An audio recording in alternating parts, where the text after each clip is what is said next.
Don't fool yourself. You're just my financial safety net, my girlfriend told me, then pressured me to buy her a $2,800 Chanel birthday bag. So I made another woman my priority instead of her. I'm a 28-year-old man, work as a financial analyst at a medium-sized investment firm. I earn about $92,000 a year. I'm not rich, but I live comfortably.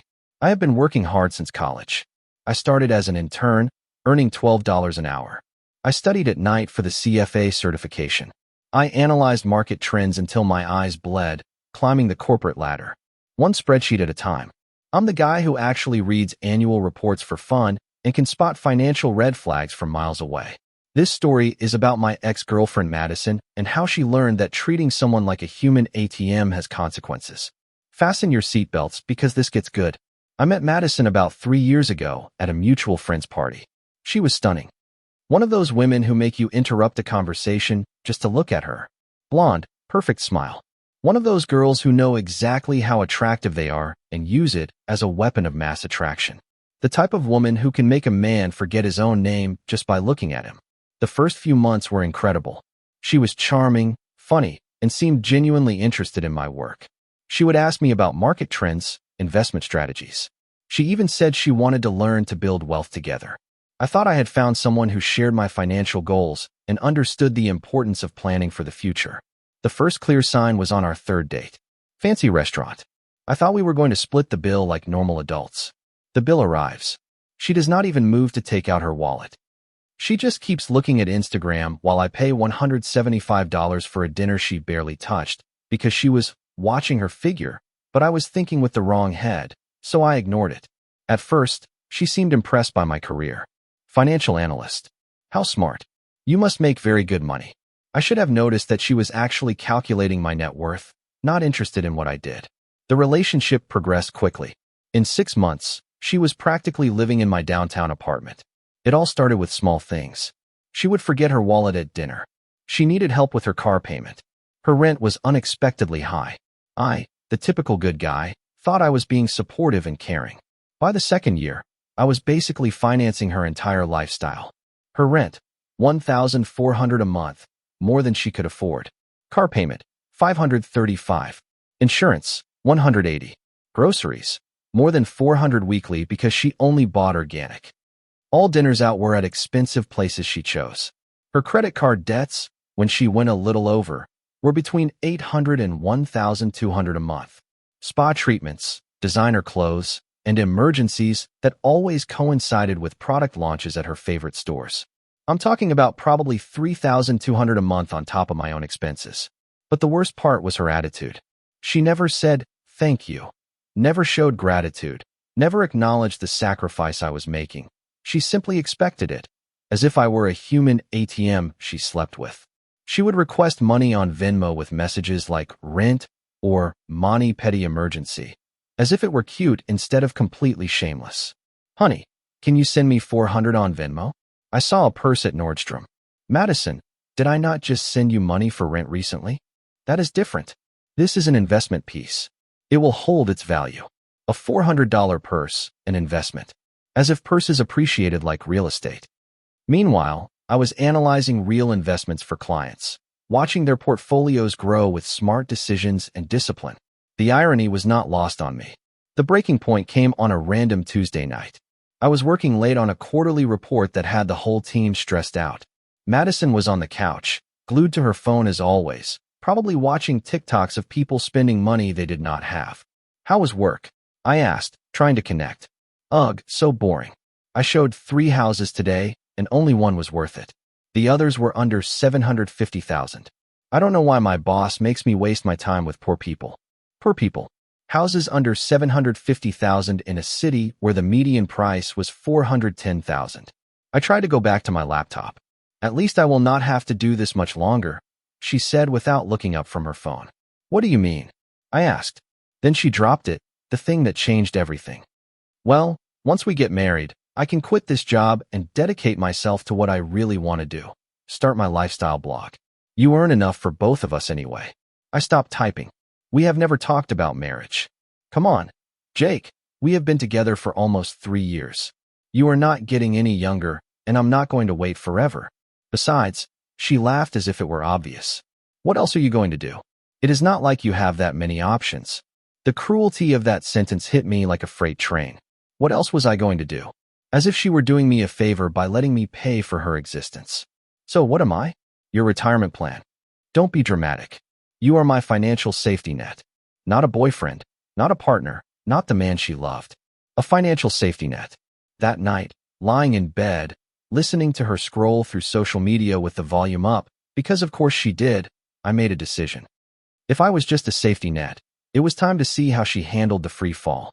As someone who analyzed risks and rewards for a living, I knew exactly what I was dealing with. High maintenance, low return, terrible long-term prospects. It was time to cut my losses. The next day at work, I was still processing what Madison had said. I probably looked like someone had told me the stock market had crashed because my cubicle neighbor, Tony, noticed. Tony Martinez was a 35-year-old guy from the Bronx who had transferred to our team 6 months ago. He was hilarious. He had this ability to make fun of people in a way that somehow made them feel better. Plus, he was divorced, so he had experience with women who saw men as wallets with legs. Hey, Jake, you look like someone told you your 401k got liquidated. What is wrong? I told him the short version. Madison, the money, the financial safety net comment. Tony leaned back in his chair, shaking his head. Brother, you have been played harder than in a rigged casino. I know, No, you don't know anything yet. Let me tell you about my ex-wife, Carmen. Same playbook. It started small, then it escalated. In the end, I was paying for her, her sister, her mother's cable bill, and even her cousin's baby shower. You know what she told me when I finally had the guts to ask her to contribute? That is what men are for. What did you do? I got divorced and watched her move back in with her mother. But you are not married, so you have options. Better options. Tony became my unofficial counselor. He had this ability to see through the nonsense that I envied. And he was also hilarious, which I needed because my life was starting to feel like a depressing documentary on financial abuse. This is what you are going to do, he told me during lunch that day. Document everything, every payment, every Venmo, every time she treats you like an ATM. Then you are going to stop being one. Just like that. It is not that simple. You are going to be strategic. Make her show her true colors. Let her dig her own grave, then hand her the shovel. Tony had a gift for metaphors. In the following weeks, I started keeping records, like a good analyst. Screenshots of Venmo payments, card statements, bank transfers. I even recorded conversations on my phone when she demanded money, not for a cord or anything, but so I could see the patterns clearly with my analytical mind. I created a spreadsheet so thorough it would have made my professors proud. The data was brutal. In the last 6 months alone, I had given her nearly $19,200. And that is not counting dinners, $2,800, vacations, $4,500 for a trip to Miami where she insisted on 5 stars for everything, or the expensive things she had borrowed and never returned. $400 designer sunglasses, jewelry totaling $800, clothes she promised she would pay me back for someday. Grand total, $27,700 in 6 months. Almost half of my annual net income going directly to funding someone else's fantasy lifestyle. $27,700. I could have maxed out my IRA and 401k contributions, made a substantial down payment on a house, invested in index funds, and actually built wealth, instead of financing her collection of designer handbags that depreciated faster than a new car. Good Lord, Tony said, looking at my spreadsheet. This girl has been treating you like her personal Bank of America. What is she contributing to this relationship besides existing? Good question. What did she contribute? The intimacy was good, but not 19,000 good. She did not cook. She did not clean. She did not work on her career. She did not support my goals. Her idea of support was occasionally liking my Instagram posts. Meanwhile, I was working over 55 hours a week, handling all the bills, all the planning, all the real work of maintaining a relationship. She was just there, looking pretty and spending money. Time for phase 1. Tony announced, the scarcity test. What is that? You are going to become mysteriously broke. See how she reacts when the ATM stops dispensing cash. I like Tony's style. Time for a little behavioral experiment. The plan was simple, but brilliant. I would say I had unexpected expenses and see how Madison handled not receiving her usual financial support. I started small.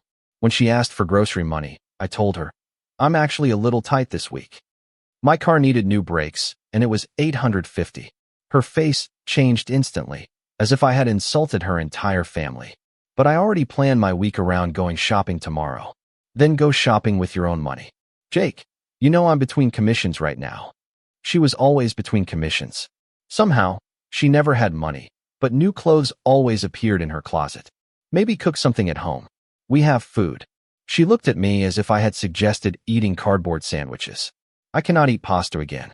Do you know what carbs do to my skin? This was the woman who once spent $15 on a single smoothie because it had collagen peptides and adaptogenic herbs. Phase 2 was the real test. Madison's birthday was approaching, and she had been dropping hints for weeks about a $2,800 Chanel bag she wanted. Not subtle hints. She was literally texting me pictures with heart emojis and phrases like birthday goals. A week before her birthday, I took her to dinner and dropped the bomb. So, bad news about your birthday present. Her fork stopped midway. What kind of bad news? The company is restructuring. Nothing official, but they are cutting budgets everywhere and there might be layoffs. I need to be careful with money right now. Technically, it was not a lie. There were budget discussions, they just did not affect my department. So, no Chanel bag? I was thinking of something more practical. That $60 perfume you liked. From $2,800 to $60. The look on her face was priceless. $60 for my birthday. It is not about the amount, it is about the thought. Jake, $60 is what I tip my hairstylist. That is not a birthday present, it is an insult. And there it was, the mask completely falling off. It was not about the gesture or being thoughtful. It was purely about the price tag. I'm sorry you feel that way. It is not that I feel that way. I know it is that way. My friend Ashley's boyfriend bought her a $3,500 tennis bracelet last month, and they have only been dating for 8 months. We have been together for 3 years, and you want to give me drugstore perfume? The comparison game. A classic manipulation tactic straight out of the playbook. Maybe Ashley's boyfriend has different priorities. Yeah, he prioritizes his girlfriend. He acts like a real man. Acting like a real man. Code for, spend money on me without asking questions. Tony was right.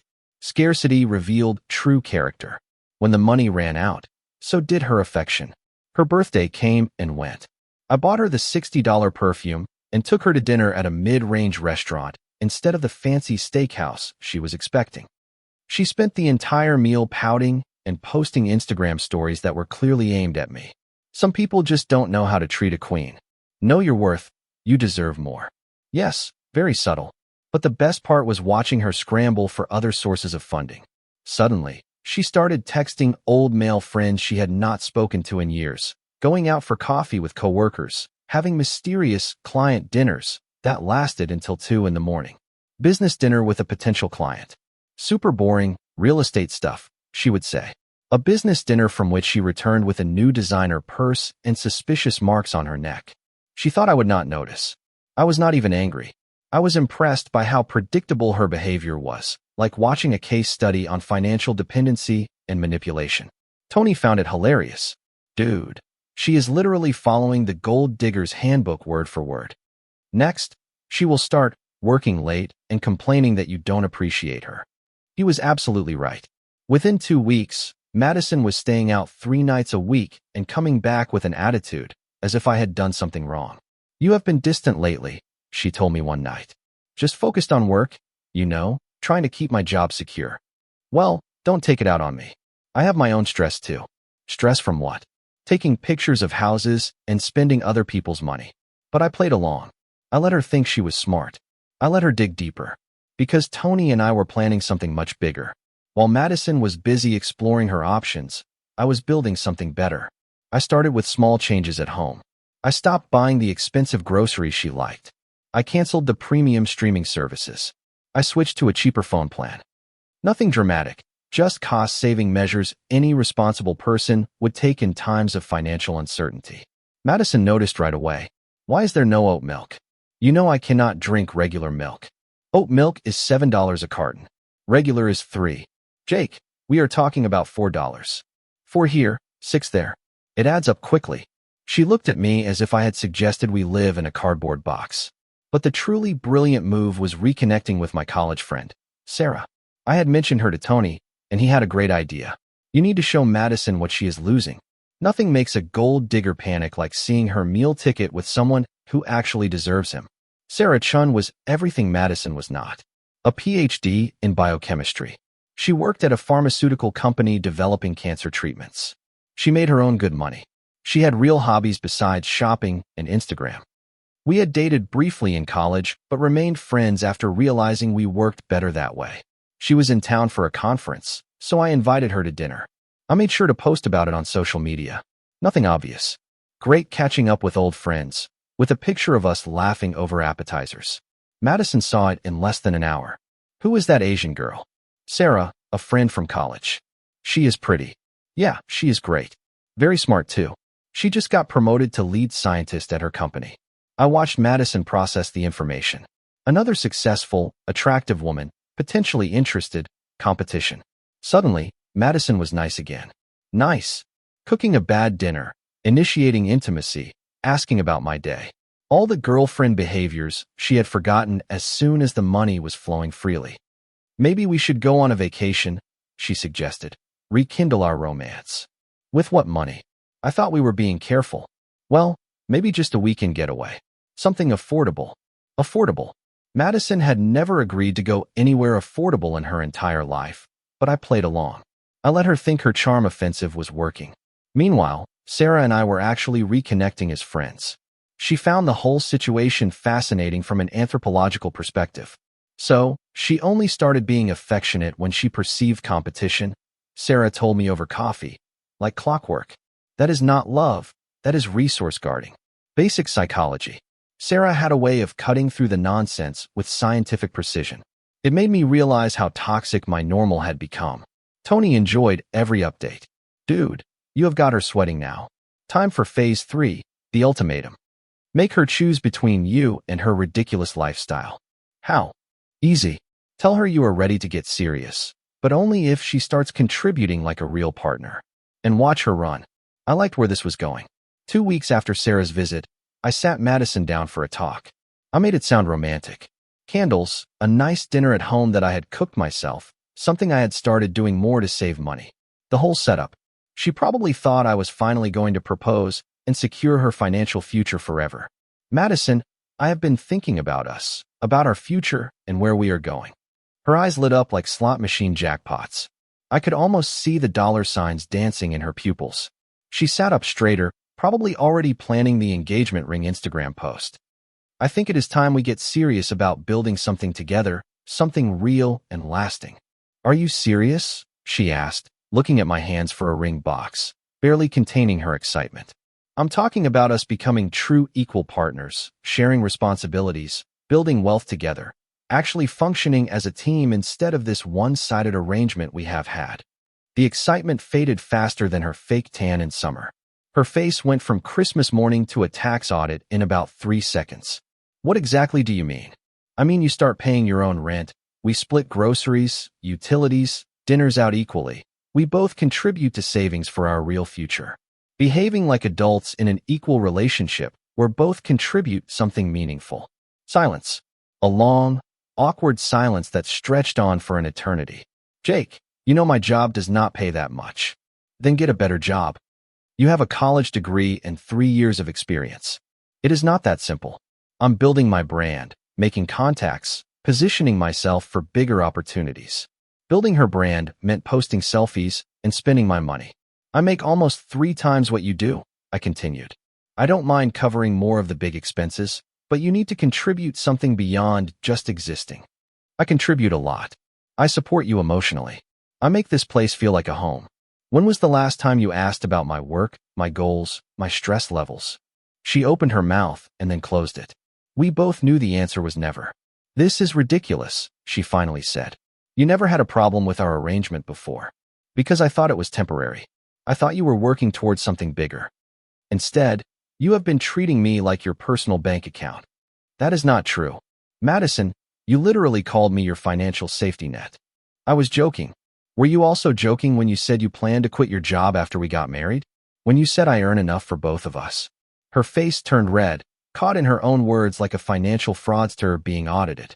Fine, she snapped. Maybe I did say those things. So what? That is what relationships are like. Partners support each other. Support, yes. Completely subsidize, no? I'm not your sugar daddy. Mistake. That made her explode. Sugar daddy. Sugar daddy.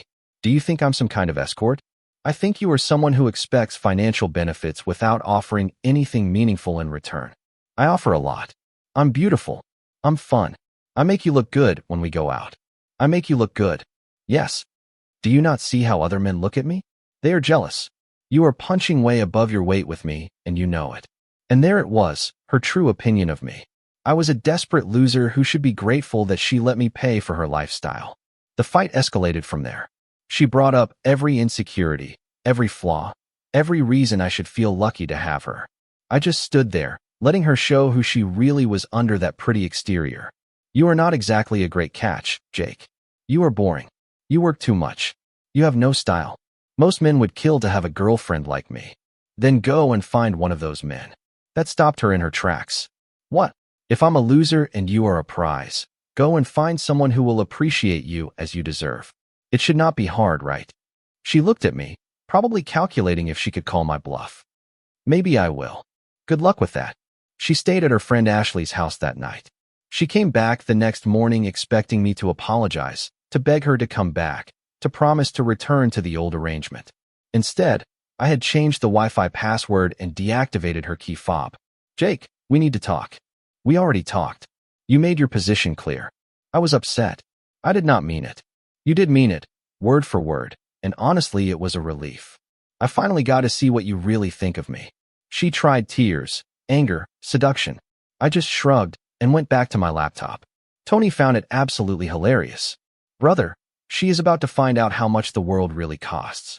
This is going to be better than any reality show. And he was right, but the real entertainment was just beginning. Madison moved out within a week, probably expecting me to panic and beg her to come back. Instead, I helped her pack and even paid for a moving truck. Kill them with kindness. Are you really going to let me go? She asked, standing in the doorway with her collection of overpriced handbags. I'm not letting you do anything. You are choosing to leave because I asked you to be an equal partner. This is insane. You are throwing away 3 years over money. You threw away 3 years the moment you called me your financial safety net instead of your boyfriend. She left with tears in her eyes, but I knew they were not for me. They were for the lifestyle she was losing. Meanwhile, my life improved immediately. No random Venmo requests, no overpriced dinners she barely tasted, no investment piece shopping sprees. I was saving almost $3,800 a month. Tony suggested we celebrate by going to that fancy steakhouse Madison always wanted to try, but I avoided because of the prices. Brother, now you can actually afford this stuff, he laughed, ordering an expensive dish. Remember when you were stressed about buying groceries? Look at you now. He was absolutely right. For the first time in years, I was not constantly calculating expenses in my head. But the real improvement was reconnecting with Sarah. She had stayed in town for a few more days, and we had been spending time together as friends. Smart conversations, actual shared interests. Someone who insisted on splitting every bill without turning it into a political manifesto. Madison really left a mark on you. Sarah observed over dinner at a place she chose and insisted on paying half for. How so? You keep apologizing for existing, for your job, your interests, your opinions, as if you are grateful that someone is tolerating you. She was absolutely right. Madison had spent 3 years making me feel like I should be grateful for her attention. That is not normal, Jake. Good partners lift each other up. They don't tear each other down to maintain control. Sarah had a way of explaining psychological concepts that made everything click. It turns out I had been in a financially abusive relationship and was too naive to recognize the signs. Meanwhile, Tony was feeding me intel on Madison's situation through mutual friends.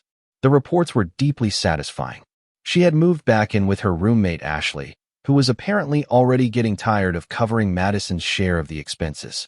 Her car had been repossessed because she was 3 months behind on payments. Payments I used to cover. She had picked up extra shifts at work, but was struggling with the reality of having to, earn her own money by working. Ashley has been complaining that Madison keeps asking to borrow money. Tony informed me with obvious glee. Apparently, she is telling everyone that I was financially abusive and controlling. Controlling, yes. She said I manipulated her with money, which is incredibly ironic coming from someone who literally called me her financial safety net. The projection was stunning. I was abusive for asking her to pay her own bills. But the best part was watching her try to replace me on social media, because, of course, she overshared everything. I watched her go out with several guys. Each date lasted just long enough for them to realize she expected them to finance her lifestyle. There was Brad, the personal trainer, who stopped texting her when she suggested he pay for her gym membership. Kevin, the lawyer, who ghosted her when she ordered $100 worth of food on their first date. David, the finance guy, who blocked her after she asked him to cover her credit card payment on their third date. She is burning through men faster than you were burning through your paycheck, Tony observed with scientific precision. Meanwhile, Sarah and I were taking it slow, but something was definitely developing. Someone who valued intelligence over a bank account balance, who contributed to conversations instead of just waiting for her turn to talk about herself, who had ambitions beyond becoming a kept woman. The contrast was absolutely brutal. But Madison was not done yet. She had one last card to play, and it was about to backfire on her in a way that would have Tony and me laughing for months. 3 months after Madison moved out, I was living my best life. I had been promoted to senior analyst with an $18,000 raise, after successfully managing a major client portfolio that generated substantial returns for the firm. I was dating Sarah seriously and truly enjoying every moment. I had real savings for the first time since college, over $15,000 in my emergency fund and another $8,000 in investments. I had even started looking at houses, something that would have been completely impossible while I was funding Madison's lifestyle. Tony and I were having lunch at our favorite spot when my phone blew up with text from Madison. "Jake, I need to talk to you. It is urgent. Please call me. It is really important. I made a huge mistake. Everything is falling apart. I miss you." Tony read over my shoulder, grinning like he had won the lottery. "Oh boy, here we go. The princess is returning to the ATM. This is going to be good." I did not respond right away. I let her sweat for a few hours while I finished my quarterly reports and enjoyed watching her desperation escalate with each additional message. When I finally called her that night, she was crying. Real tears, not the manipulative ones she had used in our fight. "Jake, thank God you called back. I really need help. What is wrong now? Everything is falling apart. I lost my job last week.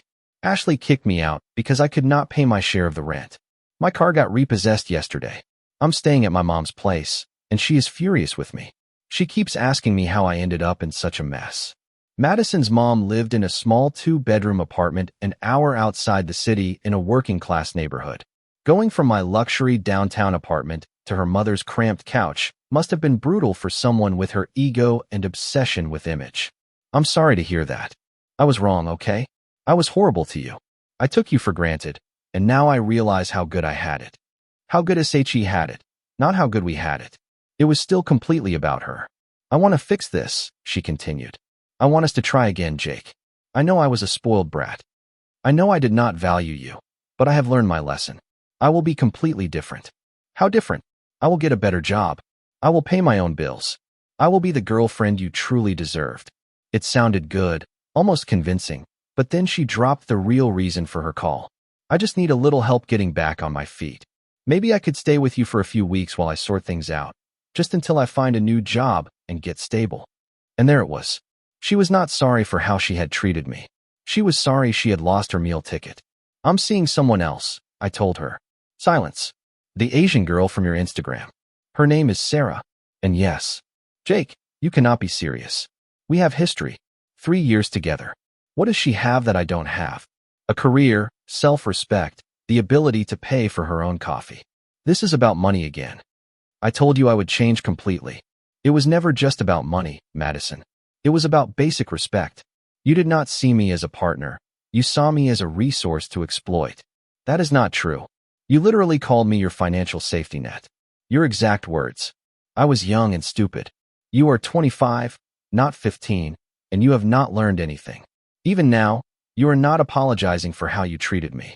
You are just upset because you lost your benefits package." The conversation devolved from there. She went through every manipulation tactic in the book: tears, anger, emotional blackmail, promises to change, threats of self-harm, declarations that I was her one true love. But the funniest part came at the end. You know what, Jake? You are making a huge mistake. I'm a great catch. Guys are already sliding into my DMs to ask me out. Great. Go out with them. I will. I will find someone so much better than you. Someone who knows how to treat a real woman. Good luck with that. She hung up angrily, but called back 20 minutes later with a completely different approach. I talked to Ashley. She says I should fight for us. That true love is worth it. Is Ashley paying your bills now? This is not about money. Everything with you is about money. Even this conversation. You did not miss me until you lost your free ride. I hung up and blocked her number on everything. Tony was dying of laughter when I told him the whole story. Brother, she really thought she could just waltz back in like nothing happened and pick up where she left off. Like you were just sitting around waiting for her to grace you with her presence again. But the story got so much better and more satisfying. A week later, Sarah and I were having dinner at an incredible steakhouse, the same one Madison always begged me to take her to, but I avoided because of the $200 plus per person price tag. Then I saw her across the restaurant. She was with an older guy, probably in his mid-40s, who looked terribly uncomfortable.